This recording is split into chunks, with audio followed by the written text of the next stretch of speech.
سورہ محمد آیت نمبر 20۔ اعوذ باللہ من الشیطان الرجیم، بسم اللہ الرحمن الرحیم۔ آپ اس آیت میں دیکھیں گے کہ قتال کے بارے میں باقاعدہ مسلمانوں کا سوال تھا، ان کی بہت زیادہ خواہش تھی کہ کیوں نہیں قتال کا حکم آ رہا، جہاد کا کیوں نہیں حکم آ رہا۔ اور یہ باقاعدہ قرآن میں بتایا جاتا ہے کہ جب مسلمانوں کے پاس طاقت نہیں تھی، مین پاورز نہیں تھے، تو باقاعدہ انہیں ہاتھ روکنے کا حکم دیا گیا، اور مسلمان یہ چاہتے تھے کہ کیوں ہمیں لڑنے کا حکم نہیں دیا گیا اللہ کی راہ میں۔ اور ویسے بھی اگر آپ نگاہ ڈالیں گے تو سورہ محمد کی آیت نمبر 4، جس میں باقاعدہ زمینی جہاد کا، قتال کا حکم تھا۔ اب دیکھنا یہ ہے کہ دیکھیں بالکل باقاعدہ اللہ کی کتاب یہ بات بتا رہی ہے کہ وَيَقُولُ الَّذِينَ آمَنُوا، ایمان والوں نے کہا تھا، اپنے رسول سے، اپنے اللہ سے دعا کی تھی، یعنی اللہ بتا رہے ہیں وَيَقُولُ الَّذِينَ آمَنُوا، اور کہتے تھے وہ لوگ جو ایمان لائے تھے باقاعدہ، لولا نزلت سورہ، کیوں نہیں نازل ہوتی جہاد کے بارے میں کوئی سورت، کیونکہ آگے جہاد مانگا جا رہا ہے کہ ہم اللہ کی راہ میں کیوں نہیں لڑ رہے۔ اور آیت نمبر 4 کے علاوہ بھی ہم نے پڑھا تھا کہ جو لوگ اللہ کی راہ میں مارے جاتے ہیں ان کے بھی اللہ اعمال کو برباد نہیں کریں گے، یعنی ان کو بھی بہت ایکسٹرا فیور اللہ کی نصیب ہوگی۔ اب یہاں جو ایک سچویشن بتائی جا رہی ہے ایمان والوں کی، مطلب اس لیے میں خاص فوکس کر رہی ہوں کہ ایمان والا کئی دفعہ منافقت کی روش بھی اختیار کر لیتا ہے، جبکہ انیشل وہ بہت سنسیئر ہوتا ہے ایمان والا۔ یہاں جو نظر آ رہا ہے کہ انہوں نے باقاعدہ مانگا، انہوں نے پوچھا، انہوں نے کہا کیوں نہیں نازل ہو رہی ہے کوئی سورت جہاد کے بارے میں۔ فَإِذَا أُنزِلَتْ سورہ، اب اللہ ہی ہمیں بتا رہے ہیں کہ جب نازل ہو گئی سورت محکمتن، بالکل محکم، بالکل واضح بیان کے ساتھ، وَذُكِرَ فِيهَا الْقِتَالِ، اور اس میں تذکرہ بھی کیا گیا قتال کرنے کا، یعنی محمد صلی اللہ علیہ وسلم کے تو دور میں باقاعدہ قتال ہوا ہے، جنگی جہاد ہوا ہے، فزیکل لڑائی ہوئی ہے، جبکہ آپ دیکھیں گے ابراہیم علیہ السلام کے دور میں ایسی کوئی لڑائی نظر نہیں آ رہی، ان کو کوئی اور جگہ اسٹرگل کرنا پڑا، لوط علیہ السلام کو کسی اور فیلڈ میں اسٹرگل کرنا پڑا، ہود علیہ السلام، صالح علیہ السلام، شعیب علیہ السلام، ہاں داؤد علیہ السلام کے ذکر میں ملتا ہے کہ انہیں بھی زمینی جہاد لڑنا پڑا، تو ضروری نہیں ہے سلیمان علیہ السلام کے دور میں بھی نظر آ رہا ہے، دونوں باپ بیٹے بھی تھے ویسے، تو ضروری نہیں ہے کہ ہر نبی نے آ کر زمینی جہاد کیا ہو، لیکن محمد صلی اللہ علیہ وسلم کے جو لیٹسٹ ہمارے لیے تو دور ہے نا، کیونکہ ہم کرنٹلی انہی سے بلونگ کرتے ہیں، تو جناب باقاعدہ اس زمانے کے بھی ایمان والوں نے کہا کہ اب تک جہاد کا حکم کیوں نہیں آ رہا، پھر جب کلیئر واضح محکم حکم آ گیا اور پھر اس میں ذکر بھی کیا گیا قتال کا، رأیت الذین، تو دیکھیں گے آپ، یعنی باقاعدہ اللہ تعالیٰ مشاہدہ کروا رہے ہیں کہ آپ کو دکھائی دے گا الذین فی قلوبہم مرض، کہ وہ لوگ جن کے دلوں میں مرض تھا، یعنی وہ پکے مومن، سچے مومن، جن کو ہم منافق کی کیٹیگری میں مریض لوگوں کو کاؤنٹ کرتے ہیں۔ مریض مینز جن کے اندر منافقت کا مرض ہو، کہ بولتے کچھ اور ہیں، کرتے کچھ اور ہیں۔ ہمیں بھی اپنا محاسبہ کرنا چاہیے کئی جگہ پر، ویسے بھی ہم بڑے ڈینگے مارنے کے قائل ہیں کہ ہم تو یہ تک کہہ دیتے ہیں پاکستان کے لیے میری جان حاضر ہے، خون کا آخری قطرہ تک دے دیں گے، لیکن ہم سب کئی جگہ بہت اپنے موقف پر جھوٹے ہوتے ہیں، اور یہ آیت تو خاص آرمیز کے لیے بھی ہیں، اور ہم سب کو بھی اپنا ایمان رکھنا چاہیے کہ اللہ کی راہ میں جب کبھی ضرورت پڑی تو اللہ تعالیٰ ہمیں منافق ہونے سے بچائیے گا، اللہ تعالیٰ ہم پر رحم فرمائے، خیر فرمائے، عافیت فرمائے۔ لیکن آپ دیکھیں کہ اللہ فرماتے ہیں جب اس زمانے میں بھی ایمان والے جو مانگنے والے تھے، ان میں جو لوگ ان میں جو لوگ مریض القلب تھے، منافق تھے، تو رأیت الذین، دیکھیں گے آپ ان لوگوں کو جن کے دلوں میں مرض تھا، ینظرون الیک، وہ یہ حکم سننے کے بعد ینظرون الیک، وہ دیکھ رہے تھے، نظر ڈال رہے تھے آپ کو، یعنی جب آپ کے منہ سے یہ محمد صلی اللہ علیہ وسلم نے جب یہ اعلان کیا تو وہ آپ کو ایسے دیکھ رہے تھے، نظر المغشی، ایسی نظر سے کہ غشی طاری ہو گئی ہو، بے ہوش ہونے والے ہوں، علیہ من الموت، کہ جیسے ان پر موت کی غشی طاری ہونے والی ہو، کہ بس جہاد کا تو مطلب بس فقط مرنا ہی مرنا ہے۔ اگر جہاد کا مطلب فقط مرنا ہی ہے، تب بھی تو آپ کو ریڈی رہنا چاہیے، تب بھی تو ہم کو ریڈی رہنا چاہیے، جبکہ جہاد کا مطلب صرف موت نہیں ہوتی۔ آپ نے خود دیکھا بھی، سنا بھی کہ کتنے لوگ جنگ لڑنے جاتے ہیں اور کتنے لوگ خیر اور عافیت کے ساتھ لوٹ آتے ہیں۔ آپ دیکھتے ہیں، آپ دن رات یہ مشاہدہ کرتے ہیں کہ کس طرح سے سب کو تو موت نہیں آ جاتی نا لڑائی کے میدان میں۔ تو اس لیے دیکھیں، اور یہ بھی تک ہمیں پتا ہے کہ موت آتی ہے تو کیسے آتی ہے، ہٹا کٹا انسان کیسے نکل جاتا ہے۔ تو موت کا عقیدہ تو ویسے بھی ہم سب کو دیا گیا ہے کہ یہ وقت مقرر ہے۔ ہاں، یہ میرا الگ عقیدہ ہے کہ اللہ تعالیٰ اپنی مرضی سے اس کو گھٹا بڑھا سکتے ہیں۔ جیسے کچھ لوگوں کا خیال ہے کہ نہیں جی، دعا سے بھی موت نہیں ٹل سکتی، تو ہمیں دعا مانگنی چاہیے، کیونکہ ہر چیز اللہ کے ہاتھ میں ہے، لیکن ایک دن مرنا بھی ضرور ہے، یہ بھی عقیدہ رکھنا ہے۔ اور پھر جو وقت مقرر پروردگار نے کم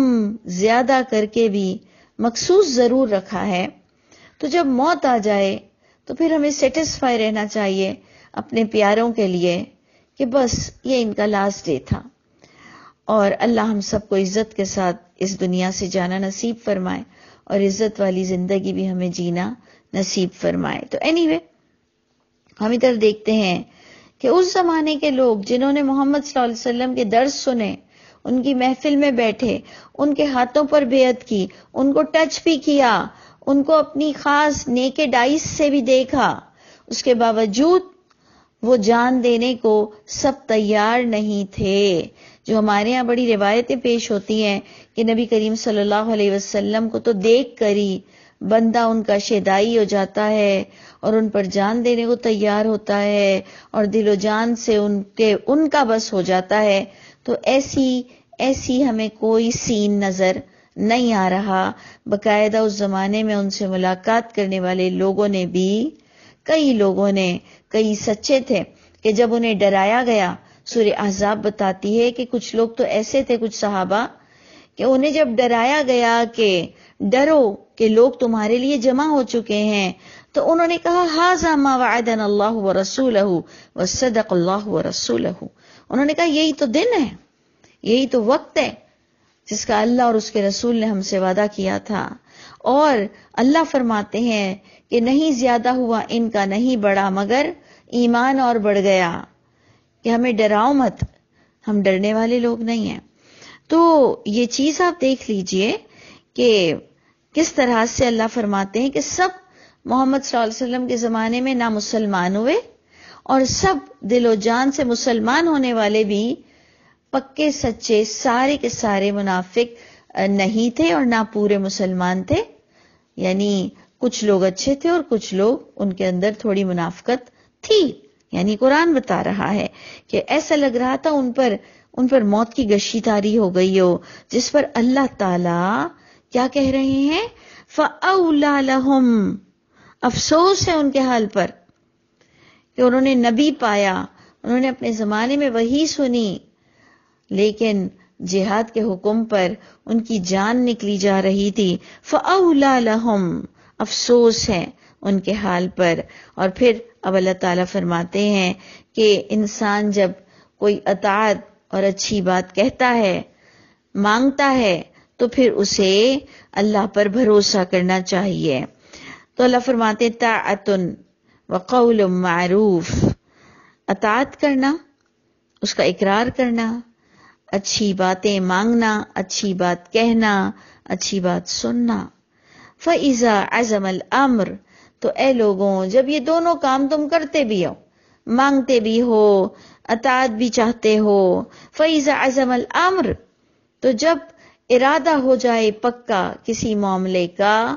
اور وہ بھی نبی کے دور میں۔ آج ہمیں بھی اپنے دور میں جب ہم 100 بار قرآن سے اپنے آپ کو ٹیلی کرتے ہیں، اور پھر جب ہم اپنے لیے کوئی ایک ڈیسیشن لے لیتے ہیں کہ نہیں جی میں نے وہاں نہیں جانا، میں نے فلاں چیز نہیں کھانی، میں نے فلاں جھوٹ نہیں بولنا، میں نے فلاں چیز نہیں دیکھنی، تو فَإِذَا عَزَمَ الْأَمْرُ، جب ہم اللہ کی کتاب سے فیصلہ کر ہی دیں، جب ہم ارادہ عزم کر ہی لیں کسی معاملے کا، فَلَوْ صَدَقُ اللَّهَ، تو اگر انسان سچا بن کر دکھا دے، بس اگر یہ لوگ بھی جنہوں نے اقرار بھی کر لیا تھا، مانگا بھی تھا جہاد، تو اگر یہ سچے بن کر دکھا دیتے تو اللہ فرما رہے لَكَانَ خَيْرًا لَهُمْ، البتہ یہ سچائی انہی کے لیے خیر بنتی۔ ہم تو سمجھتے ہیں کہ اب تو ہم ڈوب گئے، مر گئے، ہماری ساری خواہشیں تو اب ختم، اب تو موت ہی موت ہے۔ تو دیکھیں مومن کے لیے تو موت بھی رحمت ہے اور غازی بن کر آنا بھی رحمت ہے۔ ہمارے لیے تو الحمدللہ دونوں چیزیں رحمت ہیں۔ اگر اللہ کی راہ میں نقصان آ جائے تب بھی اس کا اجر اللہ دیں گے، اور اگر جان ہی چلی جائے تو اور بھی بڑا اجر ہوتا ہے۔ بس اللہ ہم پر سب پر رحم اور عافیت کا معاملہ فرمائے، اور ہمیں ہر میدان میں جو کچھ ہمیں اور آپ کو بھی جہاد ملا ہے جس طرح کا، تو ہمیں ہر معاملے میں سچائی سے کام لینا اللہ ہمیں نصیب فرمائے، اتنا عزم اور اتنا حوصلہ عطا فرمائے، اللہ کی مدد ہو، اور وہ تب ہوگی جب میں اور آپ سچے ہوں گے۔ تو اللہ فرماتے ہیں اگر انسان سچا ہو تو لَكَانَ خَيْرًا لَهُمْ، اس انسان ہی کے لیے وہ خیر ہوگا۔ اور پھر اللہ فرماتے ہیں کہ جب کوئی اپنے وعدے کا پابند نہیں ہوتا تو اس سے اللہ فرماتے ہیں پھر توقع یہ ہے کہ جب اگر آج تم اپنے موقف پر کسی بھی معاملے میں، میں اور آپ بھی، ہم کو تو کوئی زمینی جہاد کا حکم نہیں، اب آج کے دور میں تو ہمارے پاس ایک ڈپارٹمنٹ ہے باقاعدہ، اب ہمیں تو بہت ریئر کبھی گورنمنٹ کال کر لے، ہم کامن مین، ہم کامن لوگ جو کہ ایک عوام ہیں، ہمیں تو جب کبھی خدا نہ خواستہ ایسی ضرورت پڑ جائے ملک کے لیے تب بھی ہمیں اٹھنا پڑے گا۔ لیکن اب تو آج ہمارے یہاں آرمیز فورسز تقریباً سب لڑائی کرنے والے ایک الگ پوری ٹیم ہے، ہم سب کو یوں کال نہیں کیا جاتا، لیکن ہمیں بھی چاہیے کہ ہم اپنے تمام دوسرے معاملات میں جہاں ہم کہتے ہیں کہ جی اللہ سے بڑھ کر کوئی نہیں اور اپنی آخری سانسیں بھی اللہ کے لیے ہیں، تو پھر ہمیں بھی دیکھنا چاہیے کہ اللہ فرماتے ہیں ایسے لوگ جہاں ایک دو جگہ ڈگمگا جاتے ہیں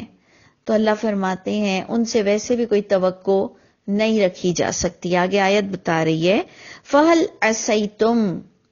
پس یقیناً امید رکھی جا سکتی ہے تم لوگوں سے، کیسے لوگوں سے؟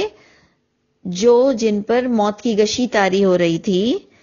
پس یقیناً امید رکھی جا سکتی ہے تم سے کہ ان تولیتم،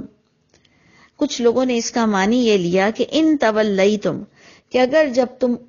الٹے منہ پھر گئے حق سے تو پھر امید رکھی جا سکتی ہے کہ تم بھی فساد کرو گے زمین میں۔ جو تم اصلاح کرنے کے لیے کھڑے ہوئے تھے، تو جب تمہیں کوئی حکم ملتا ہے اور تم منہ پھیر لیتے ہو تو بہت ہی پاسبلٹی ہے تم سے کہ تم نے اب مڑ کر فساد ہی کرنا ہے زمین میں۔ وَتُقَطِّعُوا أَرْحَامَكُمْ، اور تم صلہ رحمی تو کرو گے نہیں، تم بلکہ آپس میں رحمی رشتوں کو قطع ہی کرو گے، یعنی تم سے اچھی امید کوئی نہیں رکھی جا سکتی۔ اور اگر اس کا دوسرا مطلب لے لیں کہ ان تولیتم فَهَلْ عَسَيْتُمْ، پس یقیناً امید رکھی جا سکتی ہے تم سے کہ ان تولیتم، کہ اگر تمہیں ولی بنا دیا جائے، اگر تمہیں کچھ بڑا سٹیٹس دے بھی دیا جائے، جب تم اپنے موقف میں سچے نہیں ہوتے اور تمہیں کہیں کا بڑا بنا دیا جائے، تو امید رکھی جا سکتی ہے کہ ان تفسدوا فی الارض، کہ تم فساد ہی کرو گے زمین میں، وتقطعوا ارحامکم، اور تم کو اگر کہیں کا ولی بنا دیا جائے تو تم نے تو رشتوں ناتوں کو ہی توڑنا ہے، تم نے سب میں آگ لگوانی ہے، تم نے سب مل جل کر بیٹھنا ہے نہیں، تم فساد ہی کرو گے۔ اور فساد کون سا والا؟ کہ تم رحمی رشتوں کو ایک دوسروں سے دور کرنے کی کوشش کرو گے۔ تو آپ دیکھیں کہ ہم سب کیا کر رہے ہیں آج کل، اور اللہ نے ایسے لوگوں کو اپنی رحمت سے دور کر دیا ہے۔ اور جو ہم پڑھتے ہیں نا کہ اللہ ہی بہرا اور گونگا اور اندھا کر دیتے ہیں، تو ہم سوچتے ہیں اللہ آپ ایسا کیوں کرتے ہیں کہ آپ ہی آنکھیں دے کر اندھا کر دیتے ہیں حق سے، آپ ہی کان دے کر حق کو سننا سے محروم کر دیتے ہیں، اور اللہ آپ ہی دل جیسا انعام دے کر اور اس دل سے ہمیں حق کو سمجھنا آپ کیوں بند کر دیتے ہیں؟ تو اللہ فرماتے ہیں کہ جب تم کوئی چیز کا عہد کر کر توڑ دیتے ہو، یا تمہاری جان جا رہی ہوتی ہے اس سچائی پر عمل کرنے سے، تب اللہ تعالی یہ اصول کے ساتھ ہم پر اپنا حکم نافذ کر دیتے ہیں۔ تو آگے کی آیت سے ہم اینڈ کرتے ہیں، اولئک، یہی ہیں وہ لوگ جو جھوٹے ہیں، کہ الذین لعنہم اللہ، یہ وہی لوگ ہیں جنہوں نے جو اپنے حق اور وعدے سے پھر گئے، اللہ نے ان کو اپنی رحمت سے دور کر دیا، لعنت کر دی ان پر۔ لعنت کا مطلب ہے اب یہ اللہ کی رحمت سے دور ہو گئے۔ کون سی رحمت؟ فَأَصَمَّهُمْ، اللہ نے انہیں حق سننے سے اب بہرا کر دیا، وَأَعْمَى أَبْصَارَهُمْ، اور اللہ نے اب ان کی آنکھوں کو بھی اندھا کر دینا ہے۔ اللہ ہم سب پر رحم فرمائے کہ نہ اب یہ حق دیکھ سکیں گے، نہ حق سن سکیں گے، نہ دل سے حق کو سمجھ سکیں گے۔ تو دیکھیے ہمارے پاس باقاعدہ محکم آیت آ گئی کہ اللہ کیوں ایسا کرتے ہیں۔ اللہ تعالی ہم سب کے حامی و ناصر ہوں۔ اللہ تعالی میں نے اور آپ نے بھی جہاں کہیں خیانت کی ہے، کر رہے ہیں، اللہ ہمیں سچوں میں سے کر دیجئے، آپ کی محبت عطا فرما دیجئے، اور ہمیں اس لعنت سے بچا لیجئے گا۔